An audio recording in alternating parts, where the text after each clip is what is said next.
Hello, everyone. It's today's episode of the Daily Betslip. Myself, Iain MacMillan, joined by Ben Heisler. Of course, it is trade deadline day. We are entering the final hour of the MLB trade deadline. Lots to talk about in regards to that. But, of course, we're also going to give out our best bets for tonight. We have some community picks for tonight. Bad beat of the night.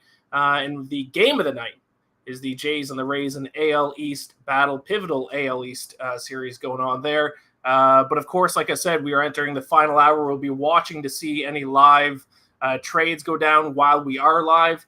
Myself, as a Blue Jays fan, I'm keeping my fingers crossed that we get a starting pitcher, because if we don't, our World Series hopes are dashed. So, Ben, what's going on? Any very quick, because we are going to talk about trade reactions in a little bit later, but any one or two sentences, how do you feel about what's going on today? Because it's been a massive day. Historic day.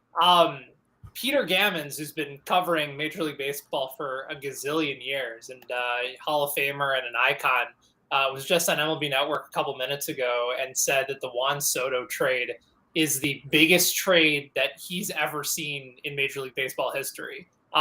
There's been people making the argument today. Tim Kirchin on ESPN said that this is the biggest trade in baseball history beyond his Hall of Fame career. So I think understanding kind of the importance of what happened today, people still talk about the Herschel Walker deal in the NFL, kind of sizing it up from the type of players returned back for a megastar. I think this is that type of day, Ian, that we're going to talk about for a long, long time. For those that are fans of Major League Baseball, it's an exciting day. Obviously, if you're a Nationals fan, you hate to see your team part with a 23-year-old superstar who's now going to be paired up with Manny Machado and Fernando Tatis for at least the next 3 years. That's got to be a gut punch for sure. Yep, definitely. And we are certainly going to be talking with the Padres a little bit later, because we're going to talk with the winners and the losers of the MLB trade deadline. I'm sure most people watching this can assume what side we're going to say the Padres are in that debate. But of course, we will start the show like we always do with bad beat of the night. We're looking at last night's Detroit Tigers game. Extra innings. If you're on Detroit Tigers money line, bad beat. If you're on Detroit Tigers plus 1.5 run line, even worse beat, as Daisy was on that last night. So she had a bit of a rough night, but went to the extra innings with the Twins. Bottom of the 10th, scored a run to take the lead. You would think at least the plus 1.5 run line would be safe. Nope. Twins scored 3 runs in the bottom of the 10 to win 5-3. Everyone who was on the Tigers, no matter which way, lost last night. That is, and as we already know, is a result of this runner on second base extra inning rule. It just sets you up for some bad beats in Major League Baseball. Yeah, it's an absolute killer if you're on any sort of underdogs or you're on road teams, and all of a sudden, like, there's been so many games this year where teams have taken the lead in the top of the inning, only for it to be completely erased. You saw the home run that Minnesota hit to go ahead and win it by 2 when just 1 run would have been more than suffice for them to be able to cover, and the Tigers are able to still get that plus 1.5 run line bet. But I'm thinking of some overs, Ian, that have hit this year where it's been like a 2-1 game.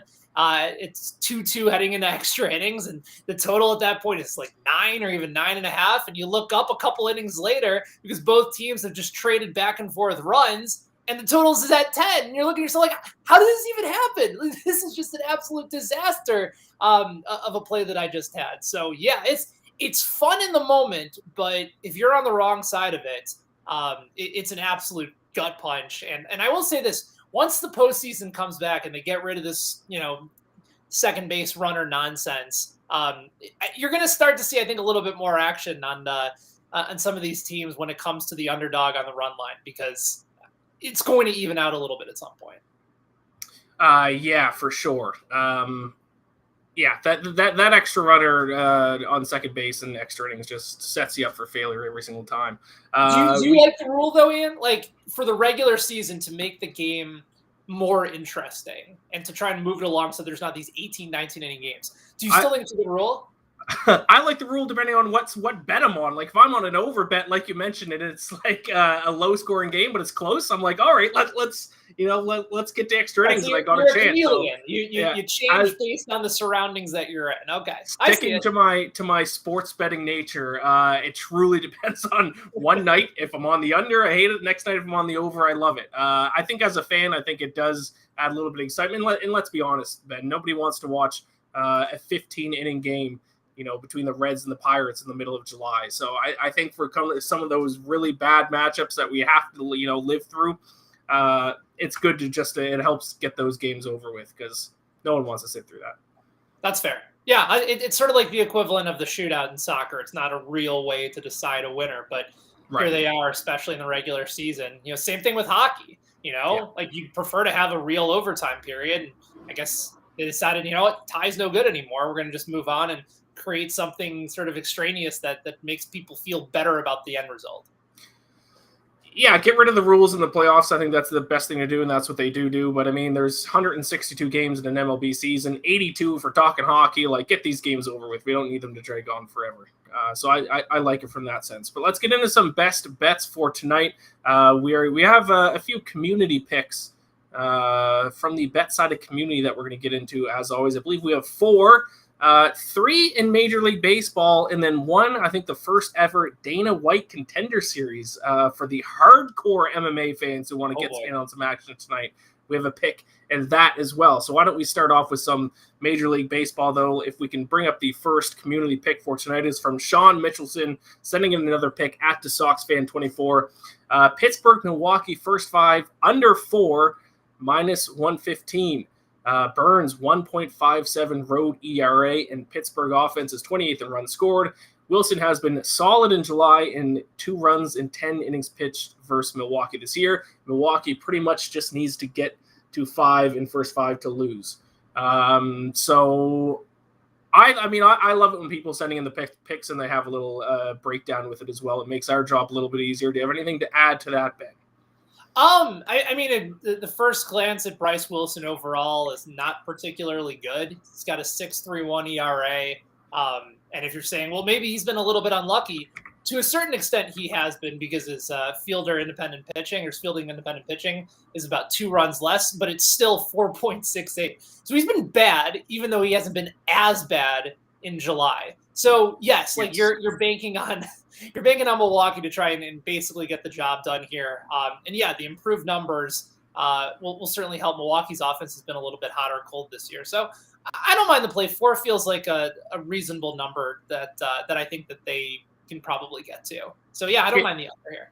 Yeah, and as you said, it's Corbin Burns going against the Pirates offense. So Pirates probably not going to get many runs. Brewers are probably going to have to hit the over by themselves for this to lose, as Sean mentioned. So yeah, best of luck.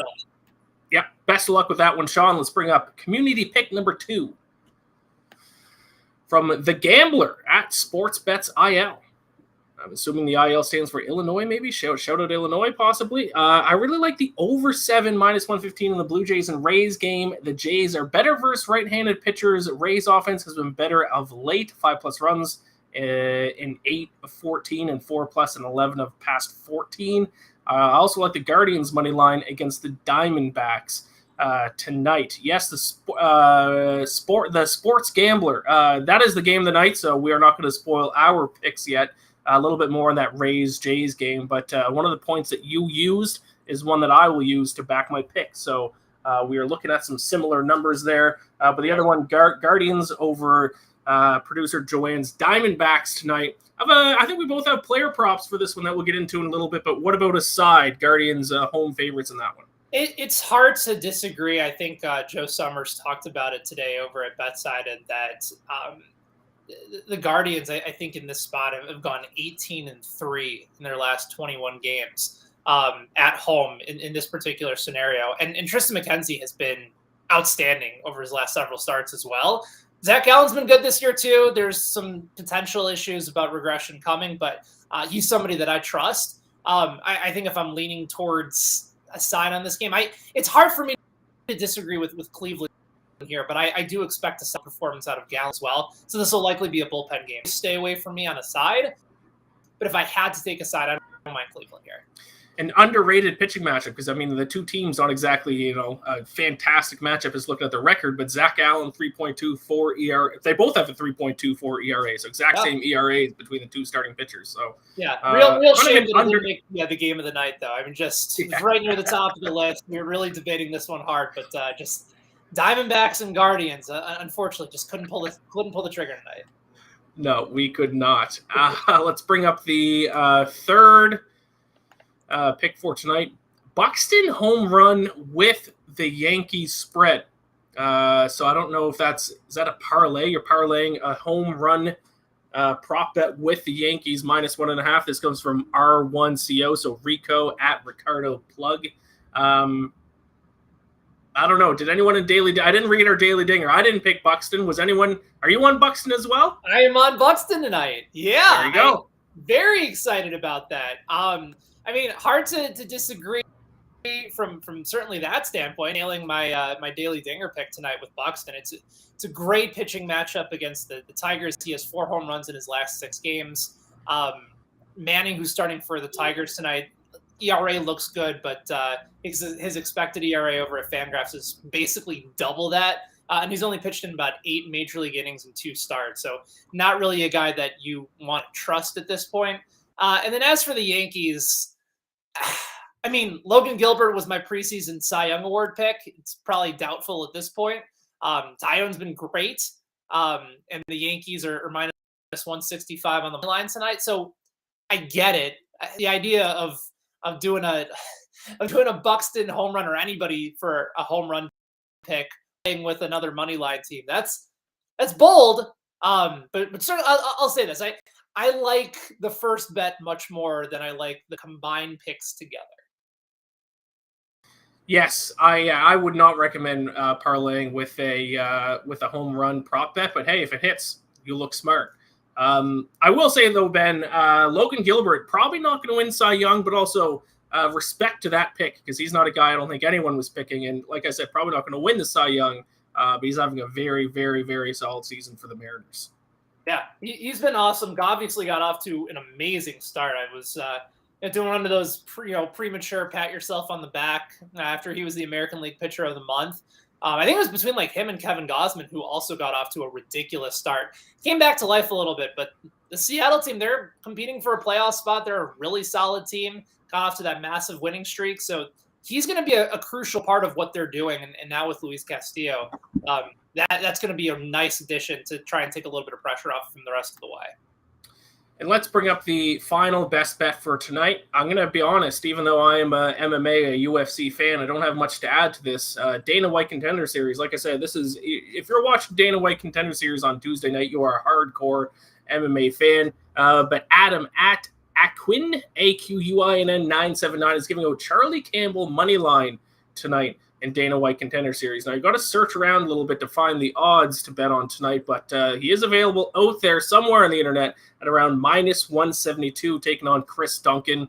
And if he has a good performance, he'll be rewarded with a UFC contract. So I don't have anything to add because I used to watch MMA close enough where I know these contender guys aren't even in the UFC yet. Unfortunately, I do not follow UFC that closely anymore, just too many sports, but best of luck to you. I just always have a soft spot when someone submits a pick for a sport that we don't normally talk about, and especially, we've definitely never talked Dana White Contender Series on the show, so best of luck to you, my friend.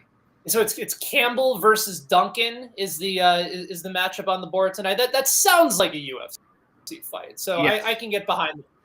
And it is the final fight of the night. There are 5 fights on tonight's Dana White Contender Series. It is the finale.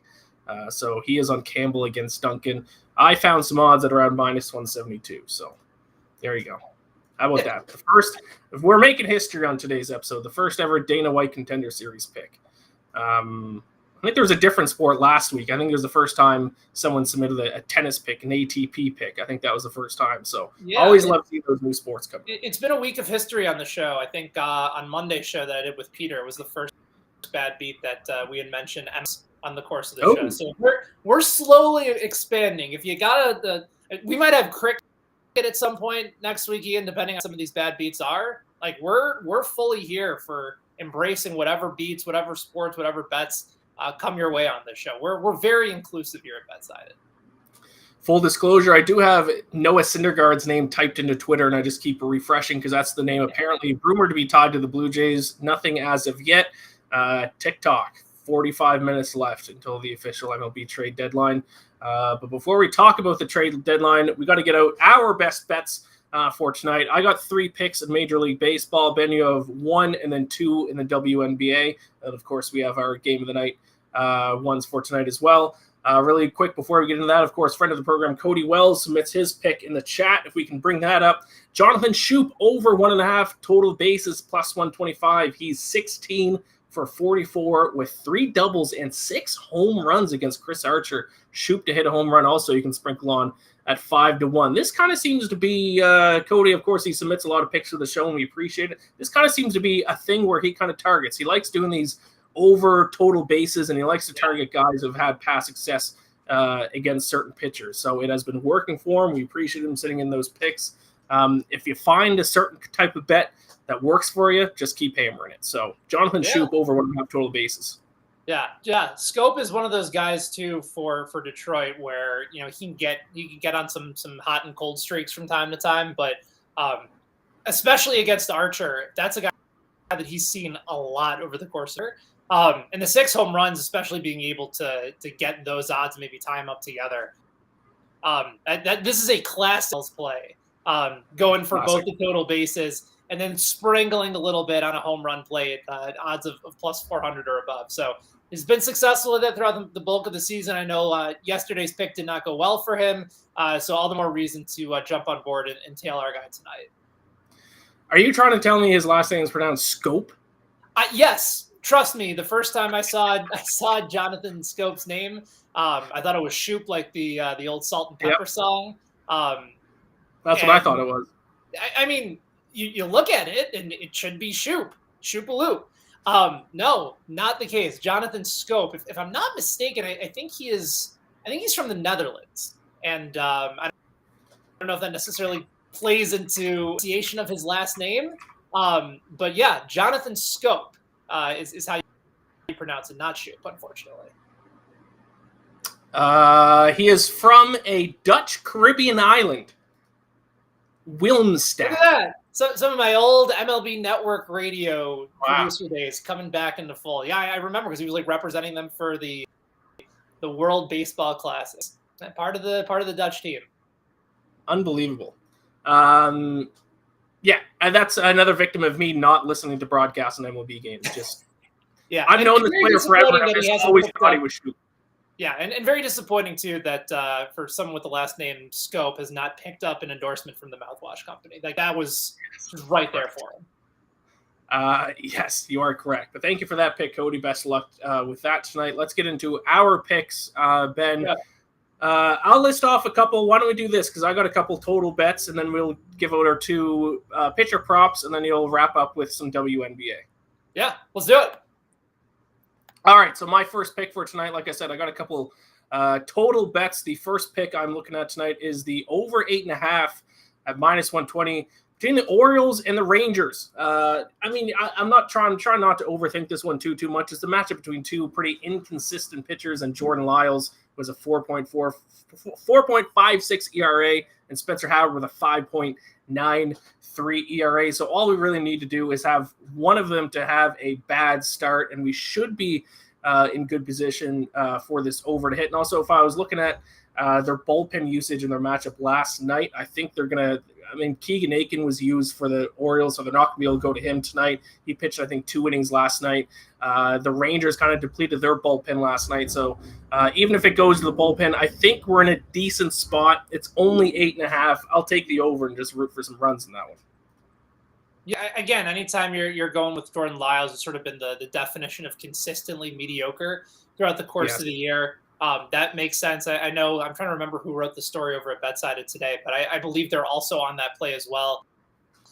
Maybe even leaning on Baltimore. In fact, it was Josh Urich who likes Baltimore today as his underdog of the day, just because in large part with the Rangers starter just has had all sorts of issues all throughout the course of the year in Watkins. So makes sense.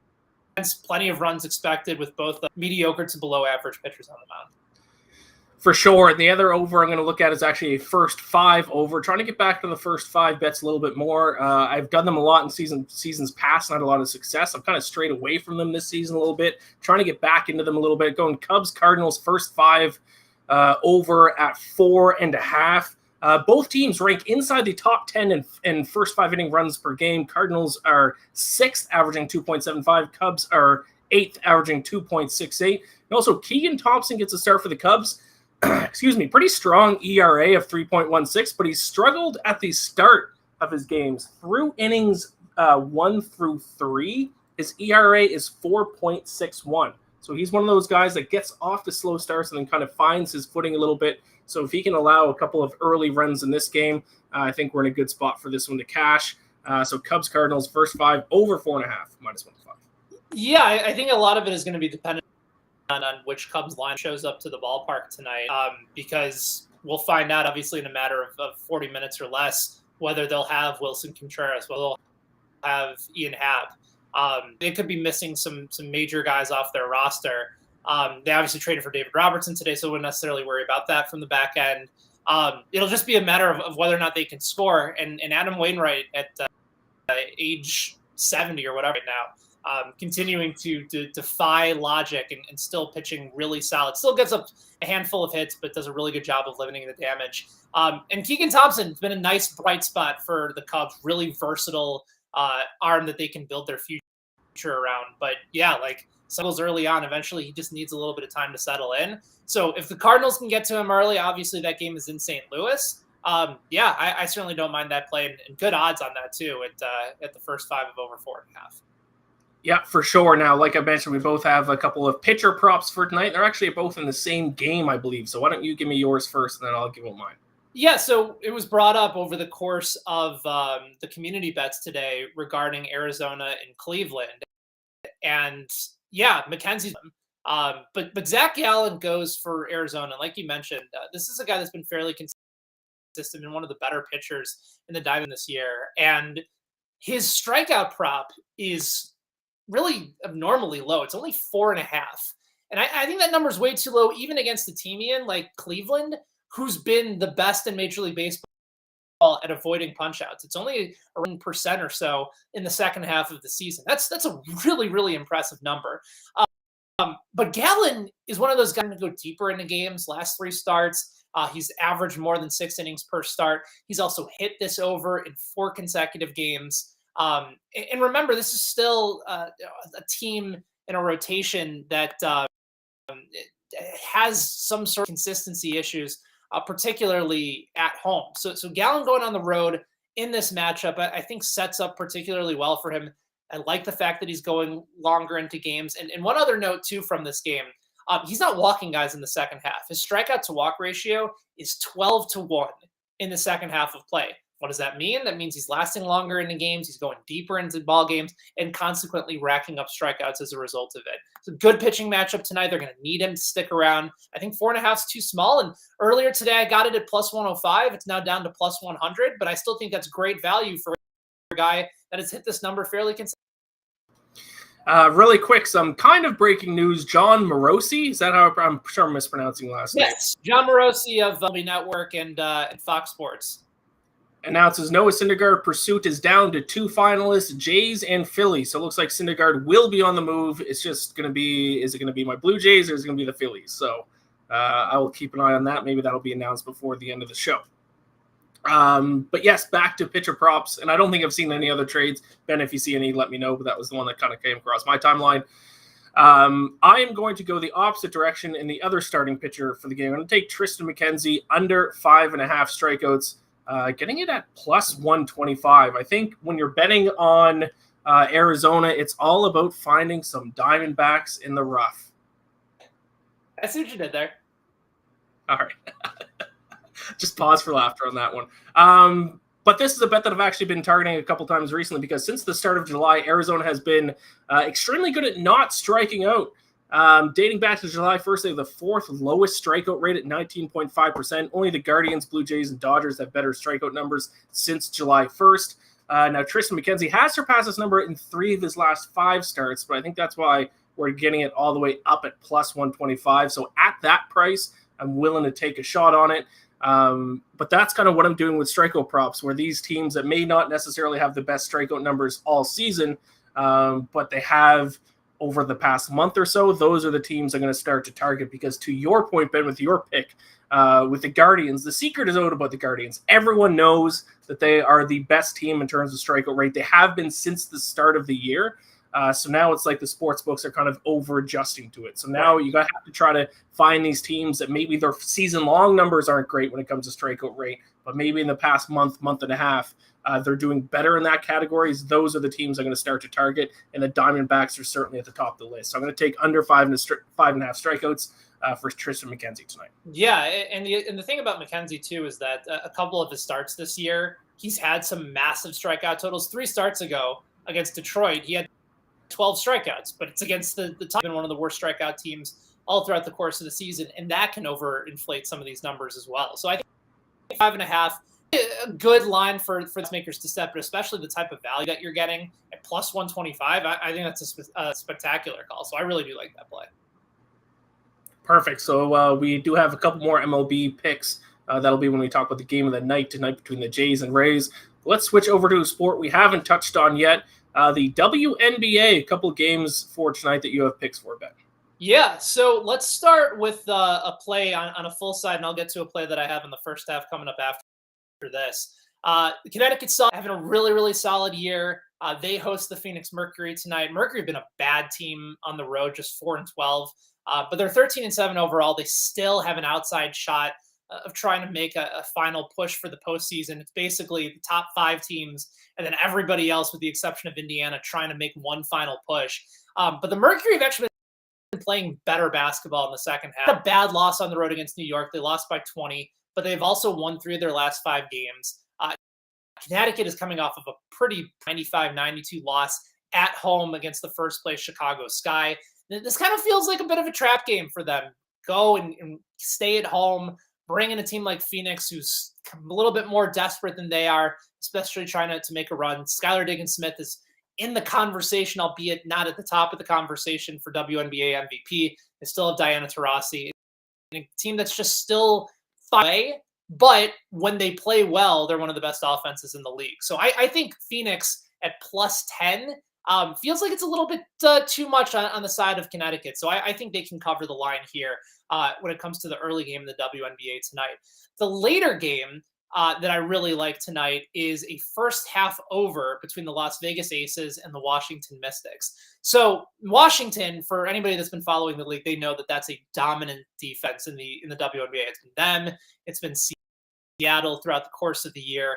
Really, really held it down. Top net rating team, or excuse me, top defensive rated team when it comes to possessions per 40 minutes. They've been really good as well. Las Vegas, sort of on the other side of it, by far and away the best offensive team in the WNBA this year. But when I was looking at their first half versus second half splits, one thing that I noticed is that Washington had really, really good offensive team in the first half. And that kind of threw me off a little bit. So I started looking at it. The team with the best offensive rating in the first half this year since the All-Star break is the Las Vegas Aces. The team with the number 3 offensive rating in the first, the Washington Mystics. So these two teams are going to score back and forth. It's not until the second half, Ian, when they really to adjust defensively and slow the game down. 81.5 points is not an unreasonable number back here. It's just a matter of whether or not the Aces show up, and they've been one of the best first half teams on both sides of the ball consistently. So I think you're going to see a little bit more up-tempo than most people would expect for a Mystics game. We know the Aces are going to score, but I think Washington scores too. So give me the over 81.5 in that first half between the Aces and the Mystics here tonight. Love it. So there you have it. A couple WNBA picks and some MLB picks for tonight. Like I said, we still got game of the night coming up. And also a quick reminder, if you are watching us on YouTube, be sure to give us a like and subscribe and all that good stuff. But in case you missed the start of our picks, let's go ahead and bring up our recap graphic for our best bets for tonight's slate. I'm on the over 8.5 between the Orioles and the Rangers, the over 4.5 in the first 5 innings between the Cubs and Cardinals, and the under 5.5 strikeouts for Tristan McKenzie. That's at plus money at plus 125. Ben, you're on over 4.5 strikeouts for Zach Gallen, and then WNBA action, you're on Mercury plus 10 for Sun, and then over 8.5 between the Aces and the Mystics in the first half. All right, let's talk MLB trade deadline. Last refresh, Noah Syndergaard has not been moved yet. I'm watching it because we're going to talk winners and losers, and my loser might be different if the Syndergaard trade goes down in the next few minutes. So why don't we start with winners then, and then maybe a move will happen before we get to losers. So let's talk about your winner, because it's the one that's probably on the top of most people's minds right now. Yeah, I don't know if it's necessarily a cop out. I don't know if it's like, all right, yeah, of course they're the winner, but it's hard to argue with what the San Diego Padres have done. Like you always want a team, Ian, to pick a lane, right? To know and identify who they are, what they want to be, and how they get there. And the San Diego Padres have said over the next 3 years, this is our window to, and you go ahead, and obviously Juan Soto is the biggest of all the fish that they've been able to bring in. And so they go ahead and acquire him. Yes, they give up some serious prospects along the way, but to quote my friend Casey Stern, prospects are cool, parades are cool. And with Soto, Machado, Tatis Jr. anchoring that lineup for at least the next 3 seasons, factor in Josh Bell into the mix this year as well, that's a murderer's row that you're going to have to face. And you have strong pitching to go along and play with it as well. You brought in Josh Hader, so that solidifies your bullpen. You can use him for multiple innings the way that the Brewers have over the last few years. You brought in Brandon Drury, who's a nice utility player, having a career year. I heard a Jeff Passan report from earlier saying that he fixed his eyesight, and that was a big issue for him. At one point, he was impacting the sport. Like, yes, they mortgage their future, and if this doesn't work out for them in the next 3 years, they'll be bad. How many other MLB teams have basically done these full rebuilds to get themselves back where they need to be? The Padres have said, this is our window, this is how we compete, and if we're not going to maximize that opportunity, what are we doing here? So, yes, years down the road, we might be talking about how the Padres kind of sold themselves out, but right now, they're in the best position that they have been in as a World Series contender, especially with Tatis coming back. And with the moves that they've made, Ian, I think they're as formidable as any team in the National League. Once you get in the postseason, it's really anybody's game. They're going to be in the postseason, and I think they can be very dangerous.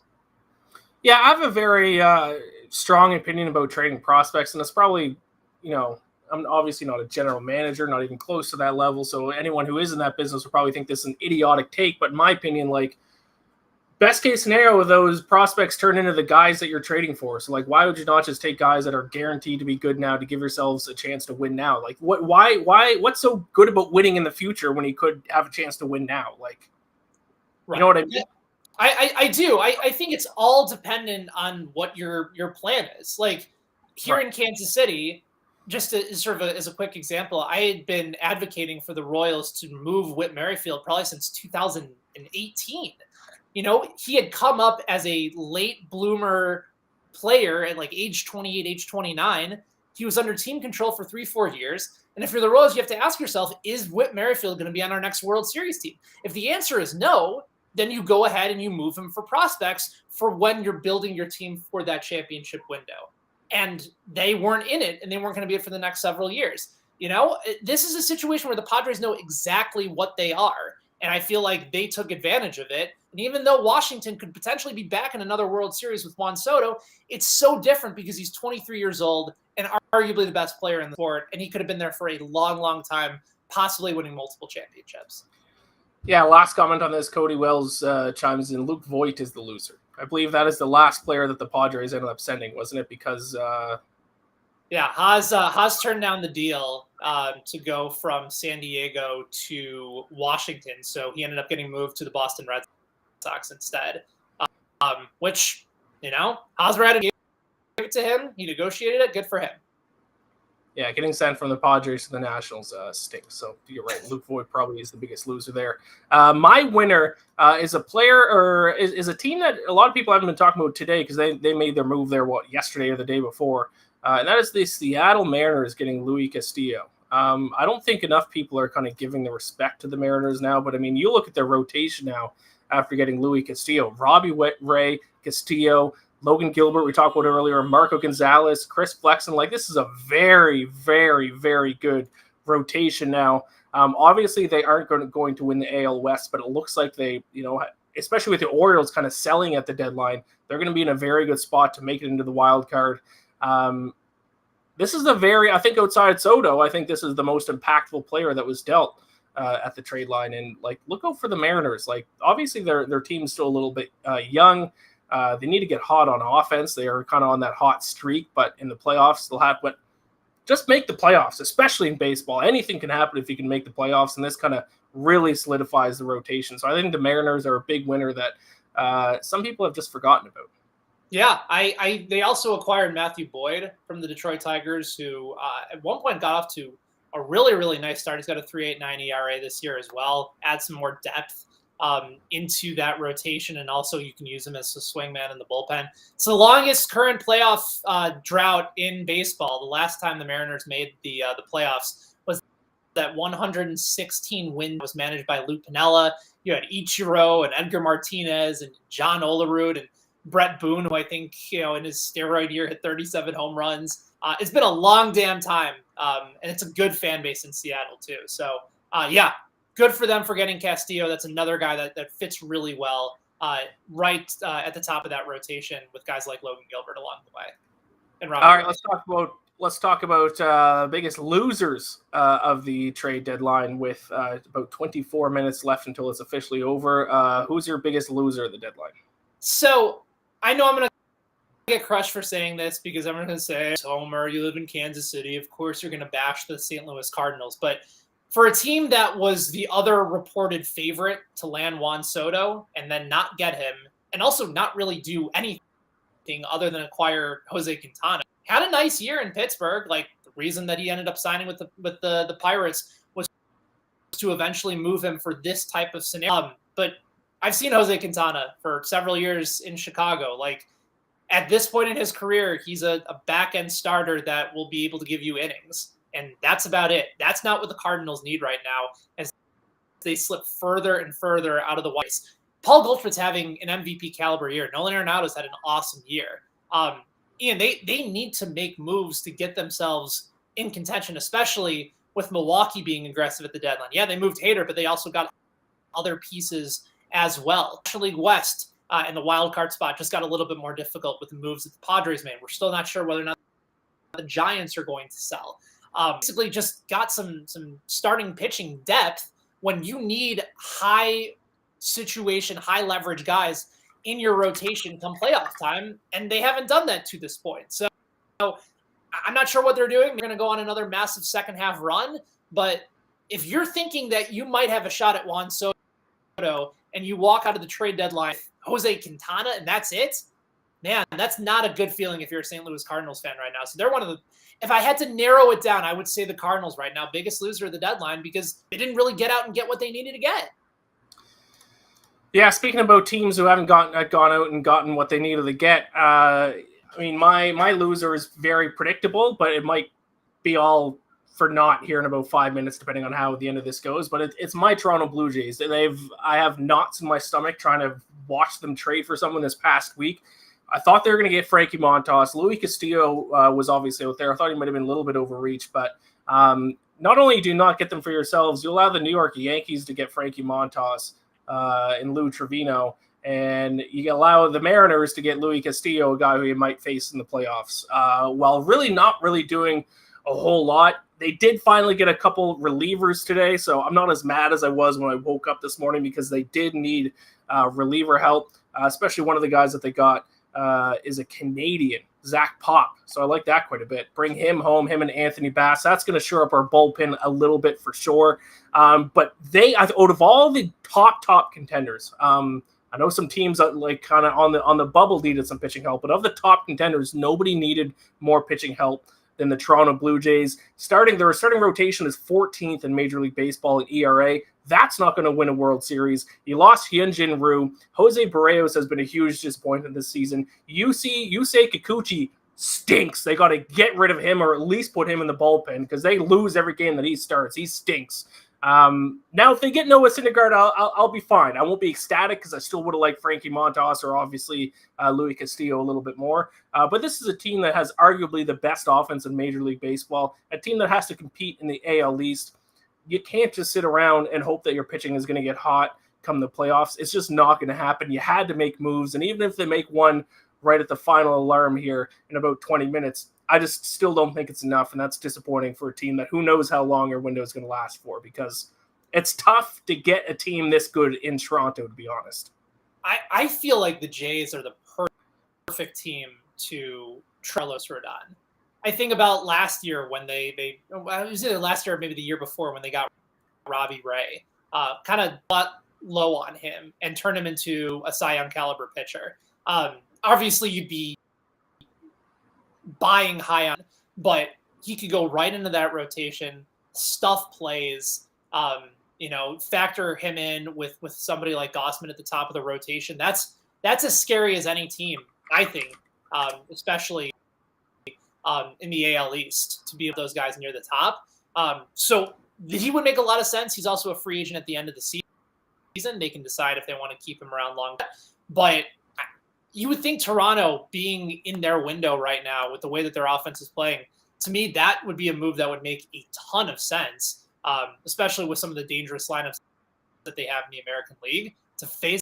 Yeah, we're the clock is starting to tick. It's also been kind of quiet, too. Haven't you noticed that? Like, there were a lot of flurry for trades in the late morning, some in the early afternoon. A lot of the big MLB insiders have been awfully quiet and been like, Brett moved to the Orioles. Like, he's a fan favorite. He's got a really funny laugh. But after that, like, there's really hasn't been anybody since maybe the moment we sign off, Ian, that's when all the trades are going to be announced. It's been very, very quiet as of late. But Rodon, I think, still much sense. I hope the Blue Jays go out and acquire it. And I will say Blue Jays Twitter is going nuts right now. Everyone's in the same boat as me. Like, we need to make a move. So, like, we got 19 minutes left. Yeah, Wilson Contreras still available. He's still on the cap, still sitting with Chicago right now, too. Guys that had been rumored to be on the move for a long time. So there's still plenty of big names that have not been dealt with the trade deadline counter less than 19 minutes away. And we will see, or if we do see any more before we sign off, of course, we will bring them up. But we do need to get to our game of the night, which, speaking of the Blue Jays, they're involved in the game of the night. Big AL East battle against the Tampa Bay Rays. Obviously, the Blue Jays are 57-45, Rays 54-48, two AL wildcard teams as of right now. Kevin Gausman, 3.3 ERA going up against Drew Rasmussen, 3.17 ERA. So very good pitching matchup for tonight as well. Ben, why don't you give me your best bet for the game of the night? Yeah, obviously you mentioned it's a good pitching matchup. I just don't know if it's good enough to warrant the total of only 7 runs. Rasmussen overall numbers look good, but he does not go deep into ball games. That situation where you have the Blue Jays starting to tee off a little bit on some back end guys in their bullpen. We know how dangerous that lineup has been. And Gausman, for as solid of a year as he's had, and if you look at all the pitchers on the slate tonight, Gausman far and away the leader in wins above replacement by 0.7 over Corbin Burns. And Corbin Burns has had an unbelievable year. He's actually pitched 21 more innings this year than Gausman. But he's still a little bit susceptible to contact. We'll give up some hits here and there. Tampa's one of those scrappy teams that, especially knowing where they're standing in the AL East, they need to get some wins as well. I just feel like 7 is just a tad bit too low. I think the pitching matchup here, based on the numbers particularly for Rasmussen, are a little bit inflated. If it were, 8, I think it'd be a reasonable number. 7.5, I think you could go either way. 7, I just project this number to be too low, so I like the over here. So you are in agreement with, I forget who it was, if we still have that tweet from earlier, if we can bring it up really quick. One of the community picks from earlier was it Jays versus Rays over. There it is, from the Gambler at SportsBetIL. Yeah, us Illinois guys have to stick together. That's right. So there you go. Both of you are on the over. We also have the poll, which we'll get to here in a bit to see who the community is backing overall, but the two of you are at least on the over. I mean, in terms of my bet, you probably all know which way I'm going to go. Of course, I'm going to take my Blue Jays, although I am kind of tempted to fade them because I'm kind of angry at them right now. But I'll take the Blue Jays tonight. Slight favorites. Battle of 2 right-handed pitchers. Blue Jays are second in OPS this season against right-handed pitchers. Rays are 23rd. So that's the point that I brought up earlier. Someone in the community pick, I think it was the same person who was talking about the over in that game about how much better the Blue Jays are against right-handed pitchers. And that is true. And the Rays are better against lefties. So if this is a battle of lefties, I'll probably lean towards the Rays. But with it being a battle of righties, I like the Blue Jays. And obviously, I mean, just the overall firepower between these two offenses are night and day. So with Kevin Gausman pitching out back my Blue Jays tonight, and the poll results are in. Surprising, because the poll usually almost always goes to a money line, but they are on the total and they are on the over as well. So you got the total community on the over. Right. We got the person who sent in the pick earlier on the over. You're on the over. Everyone's on the over. I love it. Love it when a total. I don't even know if and maybe Joanne can answer this question. Our producer and director. I know a couple overs have been. I don't know if an under has been selected by anybody watching the Daily Betslip since the show was created. But always love to see something a little bit different, especially when it's a play that I'm backing already tonight. The over -115. Let's go for like a 5-4 Jays win tonight. Make it nice and comfortable for and then everybody leaves tonight feeling pretty good. This is a true community pick because we had a community pick sent in that was on the over. You're on the over separately. Now the poll is on the over. So the community sweep, everyone's on the over tonight. And now I will be on the over as well. How about that? So love it. Love to see it. Let's go for some runs and some Blue Jays and Rays. But that pretty much wraps up our show here. I have not seen any major trades. Michael Fulmer to the Twins. Michael Fulmer, God, that was another point. I think Michael Fulmer was one of the top prospects moved in a trade in his career, mistaken. I have to go back and try and check that out. But yeah, he's 29 years old, and at one point was the top guy. He was a first-round pick of the Mets in 2011. I'm trying to remember who he got traded for. But yeah, that's again, it's depth. Depth of the Twins are taking this very seriously. The Guardians and the White Sox have done squat. So Minnesota, you're going to start to see their odds to win will continue to creep up over the rest of their competition so far. A good move for them. I will say, if you want a good laugh, just search on Twitter Blue Jays because the Blue Jays fan base is going bananas right now. Like they're just tweeting 17 minutes, 16 minutes, get something done, 15 minutes. They are going bananas right now. We are not a happy bunch. But of course, I'm sure as soon as we sign off, that's when the news will come out. Tomorrow, I will be back on the Daily Betslip. It'll be myself and Donovan, so look forward to that. I think it's myself and Donovan. I think it's at 5 p.m. tomorrow. I'm going to double-check that, but I will be back on tomorrow and I believe Thursday as well. Me and Donovan the next 2 days. How about that? 5 o'clock tomorrow, 4 p.m. on Thursday. A little double dose of myself and Donovan on Daily Betslip. That'll be fun. I will be in Chicago the next few days celebrating the bachelor party of my brother-in-law. I'll be at the White Sox game tomorrow, heading to the Cubs game to watch that awful team play against another awful team in Miami. So ball on this trip, getting both sides, the north side and the south side. But you know it. You know I'm going to be tuning in at 4 o'clock Central, making sure that I get my best bets in for the night. It is time for the two of us to get in the rest of our vacation while we can, Ben, because football season is just around the corner, and that is when we all get locked in as members of sports media. So I'm very excited for that. A month away from football. Very excited for some baseball upcoming. Very excited for the Blue Jays to disappoint me without making a move here in the next 10 minutes. But that is all for myself and you. If you're watching on YouTube, be sure to like and subscribe, all that good stuff. I will see you tomorrow. Have a good night, everyone.